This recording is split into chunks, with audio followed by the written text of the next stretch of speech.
In the universe of Diablo, sorcerers hold a place of intrigue. Hailing from far-off eastern lands, they are mainly members of the renowned Vizjerei clan. Steeped in enigma and endowed with potent capabilities, the sorcerers have always been associated with a certain level of mystique that sets them apart from their counterparts. The magic of a sorcerer is steeped in the raw manipulation of arcane energies. A neophyte Vizjerei practitioner might start with rudimentary spells, but the pace at which they unlock their potential is impressive. As they mature and delve deeper into their arcane knowledge, they discover new spells, increasing their repertoire and, in turn, their power. Exactly like in the games. In the first and second installments of Diablo, the terms sorcerer and sorceress were designated to magic users from the Vizjerei clan and the Zan Isu clans, respectively. The backgrounds and histories of these two were distinct, creating separate identities and characteristics within the magic-using community. This was a common convention until the release of Diablo 4. In Diablo 4, the semantics have evolved and sorceress and sorcerer are now terms determined by gender rather than clan or background association. The history of sorcerers is deeply intertwined with the rich past of the Vizjerei Mage clan, a prominent faction that has left indelible marks on the timeline of the Diablo universe. Also referred to as the Brotherhood of the Vizjerei or the Spirit Clan, the Vizjerei are one of the oldest and most powerful mage clans. Most sorcerers are from this clan. The genesis of the mage clans traces back to approximately 3,000 years before the Reign of Enmity, or as you might know it, the events of Diablo 4. It was during this epoch that the formal study of arcane sciences found its footing. The Vizjerei clan traces its roots back to this period, beginning their journey of magic and discovery with the intent to delve into the mysterious world of spirits, something very similar to the necromancers, also known as the priests of Rathma. Anyway, the Vizjerei held a firm belief in the existence of spirits in Sanctuary and beyond. They held an aspiration, a goal, to make contact with these elusive entities. The means to achieve this was through the arts of conjuring and summoning spirits. The Vizjerei, as one of the 8 known clans, devoted themselves to this cause.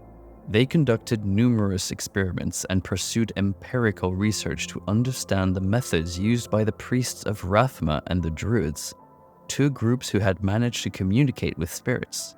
Despite their tireless efforts and pooled intellectual resources, the Vizjerei could only catch a faint whisper of the beings they sought, while the Druids and Necromancers were thriving in that domain.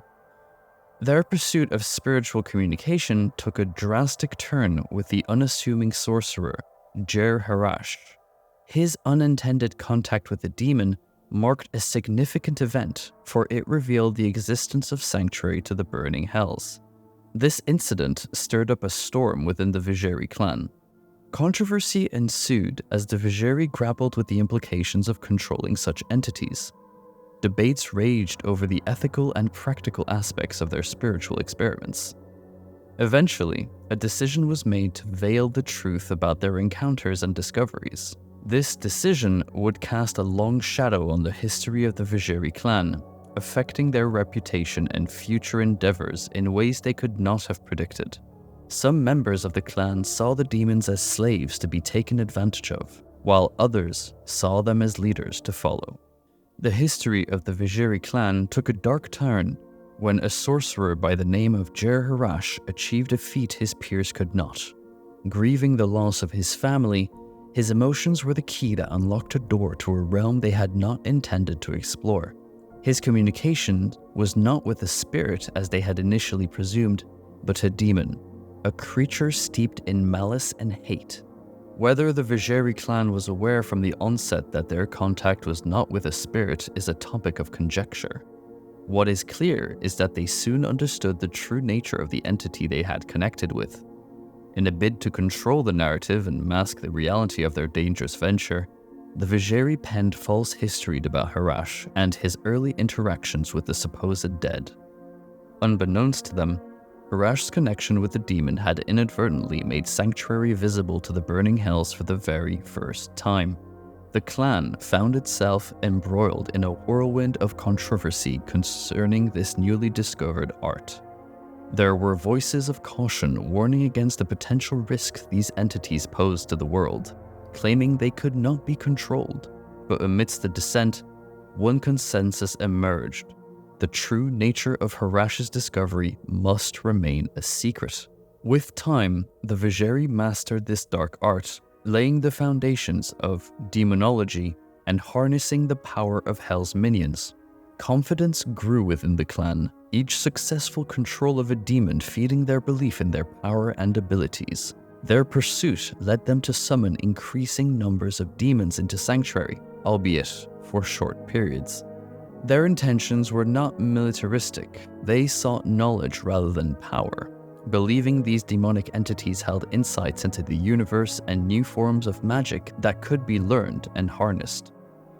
But their actions had far-reaching consequences, leading to Hell's discovery of Sanctuary, culminating in the Sin War.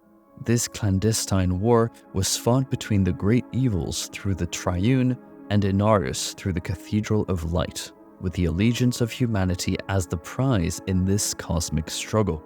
This war irrevocably intertwined the fate of mankind with the eternal conflict between angels and demons, a connection that would persist long after the war's apparent end. I could talk in detail about the Sin Wars, but this video would be hours long, so I'll leave that for another video.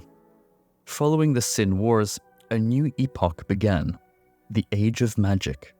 As the dust settled and the remnants of the war faded, the mage clans took this opportunity to re-establish the authority they had previously held over the East. As part of this restoration, a pact was drawn. A stern decree echoed through the halls of each clan. No mage would ever again summon a demon into Sanctuary. The Age of Magic was marked by an era of learning, exploration, and most notably, the ascendancy of the Vizjerei clan. Amid the scrutinizing gaze of their peers and the world, the Vizjerei flourished. The number of active sorcerers within their ranks swelled into the thousands. Their influence and popularity spread across the known world, solidifying their place in the history of Sanctuary. At the height of this power, the Vizjerei expanded their territories beyond their traditional strongholds, establishing military outposts and potentially even temples in the land of Aranok. These strategic points served as manifestations of their reach and dominance during this age. However, as is often the case with empires at their zenith, changes were on the horizon. Over time, these outposts and temples in Aranok would be abandoned. Their once formidable presence faded, giving way to other forces and entities. One such a change was the establishment of the city of Lut-Golaim, built atop a former Vizjerei fortress, a reminder of the shifting sands of power in a world constantly in flux. And speaking about flux, it's time we spoke about the Mage Clan Wars. When history whispers of wars, it often recalls clashes between kingdoms or the fall of empires. But in Sanctuary, one such war emerged from the heart of the arcane itself, the Mage Clan Wars. About 1,500 years before the events of Diablo 4, the clandestine activities of the Vizjerei, their illicit summoning of demons, were revealed to the Ennead, another mage clan. Indeed, the Vizjerei had broken the pact they had once solidified by continuing to seek ways to control demons. An inside source within the Vizjerei had borne witness to a forbidden summoning ritual, shedding light on the clan's dark secrets. The revelation ignited a flame of conflict that rapidly spread through the mage clans. In retaliation, the Ennead sanctioned assassinations targeting key members of the Vizjerei, who in turn sought retribution against prominent figures in the Ennead and Amuit clans. The situation spiraled out of control, with a contentious meeting in the Al-Rakish, the High Council of the Mage clans, erupting into a battle that resulted in multiple casualties. Open hostilities had now commenced. The Ennead and Amuit clans, united in their wrath, assaulted the Vizjerei Academy at Vizjun. The ensuing clash left the academy in ruins, and the Vizjerei ranks decimated. Thus, the flames of the Mage Clan Wars were fully ignited. At the heart of these events were the brothers Horazan and Bartuk, both hailing from the Vizjerei clan, but harboring starkly different beliefs. Bartok, swayed by bloody rituals, held the beliefs that demons were humanity's true leaders. On the other hand, Horazan sought to bend the demons to his will as they were manipulated by the sinister forces of hell. These brothers turned against each other, culminating in a tragic final battle. Bartok was defeated and the city of Vizjerei was razed. The aftermath of the Mage Clan Wars was marked by destruction and realization. The once powerful mage clans stood in the ashes of their own making, confronted with the catastrophic consequences of their actions. Their influence was forever tarnished, their power broken, bearing the heavy price of their internal strife. It seems that even the mages of the Vizjerei clan had been manipulated by the forces of hell.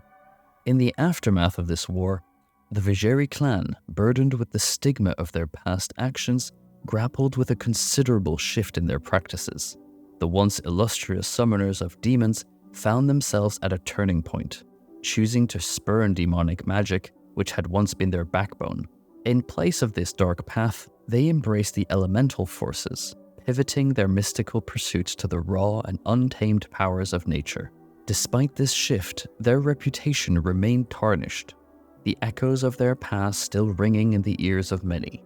The term demon worshippers rightfully clung to them, a painful reminder of their transgressions.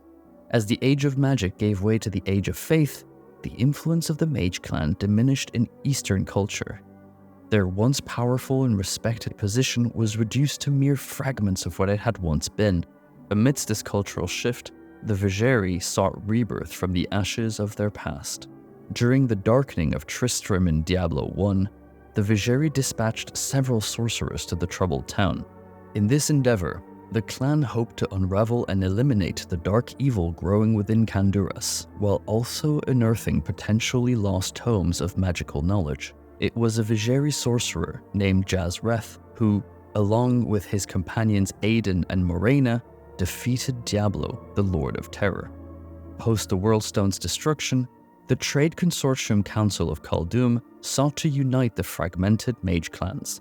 In this pursuit, the Ishari Sanctum was constructed as a hub of arcane knowledge and unity. You can even visit this location in Diablo 4, although it's lost a bit of its glory. Among the Inead, Amuit, Tan, and Zan Esu clans, the Vizjerei re-established themselves, working towards a collective purpose within its sanctum. The Vizjerei clan, always vigilant for signs of dark power, sent several members to probe the eerie occurrences at the town of Tristram. Amongst them was Jazreth, a sorcerer who bore an intense fascination for forgotten tomes and magical artifacts. His journey to Tristram, unbeknownst to him, would pave the path to his prominence and eventual descent into madness. Upon reaching Tristram, Jazreth encountered Morena, from the Sisters of the Sightless Eye, and Aiden, the Prince of Khanduras. Together, they ventured into the labyrinth beneath the town cathedral, an ominous journey marked by the defeat of countless horrors. The former monarch Leoric and the Butcher were amongst the many formidable adversaries vanquished by the trio. Their biggest triumph was against the embodiment of terror itself, Diablo. Victorious, but deeply affected by his experiences, Jazreth sought solace in the Arcane Sanctuary. The Arcane Sanctuary was a mystical refuge of the renowned mage Horazan, located in Lutgolain. There, Jazreth met Drognan, an old comrade. Jazreth shared his encounter with Diablo, but his narratives were dismissed as ramblings. Jazreth managed to convince his way into Durin's palace, where he uncovered a portal to the Arcane Sanctuary hidden within the palace cellar. Unfortunately, his entry into the portal triggered a rift that unleashed a horde of demons previously enslaved within the sanctuary, causing a massacre within the palace. Jazreth was confident in his ability to control evil forces, but he tragically underestimated their manipulative potency, and unfortunately fell to the control of the demons. During the events of Diablo 2, Jazreth, now called the Summoner, encounters a new group of heroes on their pursuit of the Dark Wanderer, culminating in his own demise. Deckard Cain, recognizing Jazreth from their shared past in Tristram, hoped for his peace in death. But he also feared that Jazreth was more likely to be dragged into the burning hells by the demons he had become entwined with. I hope that this false summoner found peace in death. Unfortunately, it is more likely that he will be dragged down into hell by the demons he was bound to. Let this be a lesson to you. Demonic magic is a quick path, but its powers are seductive. Decades later, Jazreth's staff resurfaced in the events of Diablo 4. Known as the Staff of Elemental Command, the lore description of the staff says the following: a powerful relic once belonging to Jazreth the Summoner. This staff was thought lost forever. For such an important relic, it's quite surprising that it's only rare and not legendary. Anyway, Isendra from the Zanisu clan was born in 1246, and despite having limited practical experience, she quickly became an exceptionally powerful sorceress. The upheaval caused by the return of the prime evils, as witnessed in the events of Diablo 2, threw Sanctuary into chaos and destruction. To fight back against the minions of hell, she joined forces with a group of fellow heroes and chased after the Dark Wanderer, who was a host for the Lord of Terror, Diablo. Her journey ended with the defeat of the prime evils, but it came at a high cost. The most significant loss was the destruction of the Worldstone, a catastrophic event that Isendra personally witnessed. After the events of Diablo 2, Isendra crossed paths with Ming, a willful student from the Ishari Sanctum. This meeting led Isendra to introduce Ming to Valthek, the leader of the mage clans. Despite her talent, Isendra was a figure of contention amongst the mage clans, especially the elder Valthek, due to her disobedience of clan orders. Driven by the needs of the people around her, Isendra dismissed the warnings and turned towards forbidden magics. In an attempt to cease a severe drought, Isendra lost control of her spell. The incident led to the loss of several lives in the desert to the east of Khaldum. Shortly after the disaster, a Vizjerei assassin confronted and killed Isendra, the evidence at the scene indicating a fierce fight. The truth behind her death remained concealed from Ming, although she suspected the involvement of the mage clans. Isendra's spirit found itself within the Pandemonium Fortress in Diablo 3 Reaper of Souls. Here, Master Necromancer Ordan guided her on aiding her allies. When Ming visited her former teacher's spirit, Isendra shared the truth of her death at the hands of the assassin. However, she expressed indifference towards the identity of the one who ordered her assassination. How did you die? I found your body, but could never uncover the truth of your death. As I tried to save the city of Lut Bahadur, I was killed by a Vizjerei. A mage slayer? An assassin? Who could have wanted you dead? I do not know, nor does it matter. I am dead, and nothing can change that. All I care for now is to be free from Malthael. Isendra longed for release from Malthael's grasp, seeking the finality of death, which, in her perspective, would bring her true peace. This belief underscored the fearless and selfless spirit of Isendra. Ming, born on the island of Zhangsai around the year 1266, was recognized by Isendra for her potential and was brought to the Ishari Sanctum at a tender age of 7. Her talent and curiosity led her to the forbidden archives and spells, prompting Elder Valthek to take her training into his own hands. Despite skepticism from the majority, Isendra firmly believed a prophecy pointed to Ming's significance. A tragic moment came when Ming discovered Isendra's lifeless body in the eastern desert. Her mentor's unnatural death led her to confront Valthek, revealing a disturbing truth. Despite Valthek's effort to prevent her departure, she managed to overpower him in a duel, largely due to her knowledge of the Sanctum's secrets. Following the loss of Isendra, a 20-year-old Ming embarked on a journey to New Tristram, drawn by sightings of a falling star. As she left, Li Ming sensed a tide of unusual events brewing in Khaldun. Li Ming serves as the canonical version of the wizard character in Diablo 3. Her dialogues often express her disrespect and annoyance towards her former mentors, with the exception of Isendra. Li Ming remains confident that they will eventually recognize her worth as she continues to fulfill her role as the Nephilim. The Sorcerer class, with its enigmatic allure and intense mastery of the arcane, excels in harnessing raw magic and bending it to their will, producing effects that range from the mesmerizing to the downright terrifying. This path is for those who appreciate the power of spells and are eager to delve into the historical significance this class carries within the Diablo universe. The tales of Jazreth, Isendra, and Li Ming provide a revealing window into the life of a sorcerer. Their stories offer glimpses of power, passion, courage, and the inherent risks that come with dabbling in arcane energies. If you're drawn to arcane mysteries, value independence, are willing to challenge the status quo, and aren't afraid to face the consequences, the Sorcerer class could be an exciting and rewarding choice for you. The chronicle of the Diablo universe is significantly shaped by the footsteps of the Sorcerers. These fascinating figures have had a profound impact on the world of Sanctuary. Their influence extends from the narrow confines of Tristram's Cathedral to the sprawling landscapes of Xanxai, shaping the destiny of the world in both subtle and momentous ways.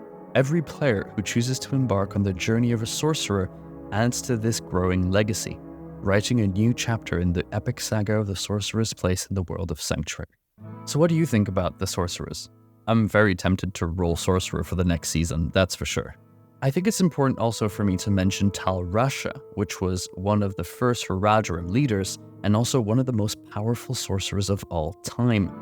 I wanted to bring him up in this video, but his story is so vast, I think he deserves his own video. Anyway, that's it for me. Make sure to leave a like and subscribe if you like this content, and we'll see you in the next one. Have a good one and take care. See ya.